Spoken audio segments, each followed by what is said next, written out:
Welcome to another edition of the Hoop Scoop. I'm Jarret Johnson, and boy, I tell you what, trying to get a handle on the Texas Tech basketball roster right now is no easy task. And it's likely to look very different even just in a couple of days or by next week. But I thought for right now, it was asked in the mailbag. I thought I'd make it its own video. A lot of people want to know, okay, where exactly does Texas Tech set right now? Who's leaving, who's staying, and who's joining the team. So I thought I'd break it down for you.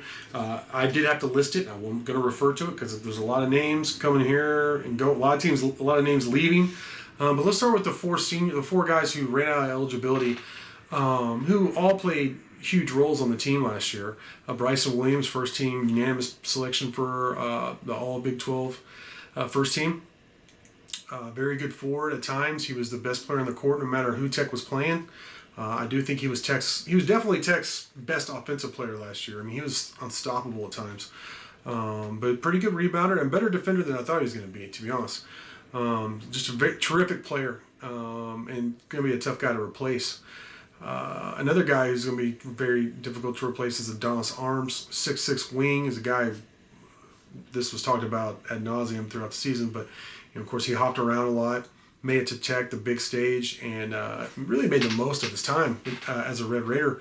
I don't know if he started the season coming off the bench, but with all the injuries and everything and just how he played significant minutes. I mean, that game in Waco was when he was really his coming out party. Shannon and Kevin McCullough were both out, but at least Shannon was. Anyways, Arms when he took over as a primary ball handler and distributor, I think Tech was at its best. He was also a very good defender with that length at 6'6", 6'5", 6'6". Very good finisher on the break. That dunk in Waco against Baylor where he did a spin move, rose up and dunked in a Baylor Bears face was one of the highlights of the season. Just made a tough guy to replace. Marcus Santos Silva did a lot of really good things just as a returning veteran, a guy who played a lot of basketball in his college basketball in his career. Really became about as good as you could possibly hope for in terms of a big switching on the perimeter and guarding smaller guards and stuff. Really good guards in the Big 12 and doing just an excellent job at it. Good rebounder, provided a scoring punch at times, and just a great leader, locker room guy. Davion Warren's another guy who exhausted eligibility.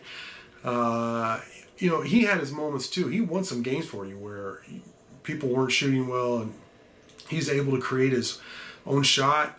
He got a couple steals that led to big buckets late in games and in some big Big 12 games. He struggled, especially against Duke, but a little bit in the tournament. But overall, Davion Warren was a very good player for Texas Tech, and he accepted his role, and he was just a great addition. So losing all four of those guys to graduation was tough.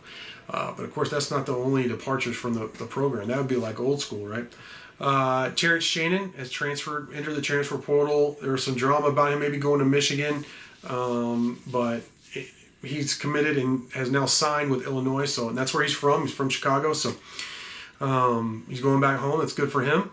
Kevin McCullough declared for the NBA draft, so he may go to the NBA, but he's already declared for the transfer portal as well. It's clear he's not coming back to Texas Tech. He released his final two of Gonzaga, or top two of Gonzaga and Kansas, so that would be, needless to say, extremely interesting if he ended up playing for an in-conference rival. And him being a legacy and all that, that's kind of disappointing, right? If you're a Tech fan. But we'll just have to see how that plays out. Let's see here. Malik Wilson entered the transfer portal as well as of taping this. I'm not sure where he's going. I mean, I guess he could come back, but we'll have to see. Chibuzo Agbo entered the transfer portal, and he's going to Boise State. I would not be surprised if he ends up having a really good career there at Boise State. He has a lot of potential. He's a good dude. I think he could do some good things at Boise State. So it's tough to see him go, but you get it. You understand it. He wasn't getting a whole lot of playing time here at Texas Tech. And then the word is that Clarence Nadolny, though he hadn't entered the transfer, or he didn't enter the transfer portal before the May 1st deadline, the word is that he's probably going to play professionally somewhere overseas. I don't know if it's going to be in France, his native France, or where, but that's the word. So we'll have to see about that. So that's who's leaving.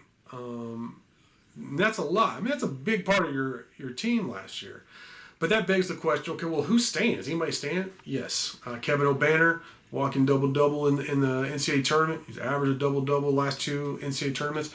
Yeah, his shooting touch just wasn't there for part of the season. I think he actually crept up in the mid to high 30 percentile, 38, 37%, something like that, by the time he was done. I may be giving too much credit, but he ended up being a threat from deep. He had some games where he went off, some Big 12 games where it made a huge difference. He also scored on the interior on some occasions. Was a good rebounder, or is a good rebounder, especially on the offensive boards. He makes a big dent there. Really helps the team. So that's a huge guy to get back. There's just no doubt about that. That's huge. Speaking of, literally and figuratively, Daniel Baccio returns after a promising redshirt freshman season. He's your best rim protector, or he was last season. Athletic finisher, a lot of potential to get better on the offensive end. It'll be interesting to see how his game develops and what he does for Texas Tech next year. Also staying on the interior, KJ Allen, the guy famous from Netflix, of course, Last Chance U, the basketball version, came in. He played some bigger minutes later in the season and was pretty good. I don't know if he possesses the lateral quickness that he really needs to play heavy minutes so that he could switch, like what I was talking about with Marcus Santasilva, but get some better shape. Santasilva improved in his time with the program too, so maybe KJ Allen can, because he did some good things on the boards, and as a scorer, I think he can be a good player for you. It remains to be seen, though, how significant of a player he will be for the Red Raiders, though. And then Ethan Duncan had a shoulder injury. He redshirted. He's a walk-on, but he's a very prolific scorer coming out of the high school ranks, deep range, all that. Good shooter. So that there's a role for him on the team. We'll have to see if he's ready to play next year, but. If he comes in and stretches the floor, knocks down a couple threes, that's not such a bad thing there. So it's good to have him come back. All right, now here's the part where I think a lot of people want to hear is who's joining. Texas Tech signed, I believe, the number 22 ranked class in the country according to the composite rankings, 24/7 Sports composite rankings. And Pop Isaacs and Lamar Washington highlight that class. A couple of 4-star guards. Pop Isaacs more of the typical. Well, it's not typical anymore, but more of a point guard type player. Lamar Washington is. He can be a combo guard, but really he's a wing. He's a 2. Very athletic. Was a 3-star football recruit as well. The more you find out about Lamar Washington, the more you like him. He's that kind of dude. So I'm excited about both those guys. Robert Jennings is a 6'7" forward from the DFW area. He's a 3-star guy, but he was heavily recruited. He may need to develop more. He may not be ready to play immediately, but brings some more size, length. The type of guy that Coach Adams really likes to plug into his no-middle defense and the culture and all that. So I really like that. I really like the high school class. Now, the transfer class is number 1 in the country right now, which that's as good as it gets. Jalen Tyson, who committed to you, he may even sign with Tech, but then was able to get out of his commitment or signing, went with Chris Beard to Texas, didn't last, I don't think, even a half a season, and then transferred to Texas Tech. So he was with the team. I saw him, run scouts on in practice, all that. Travel with the team in the tournament. So developing, he's a 4-star guy, big time recruit, national type recruit, very dynamic 3-level scorer.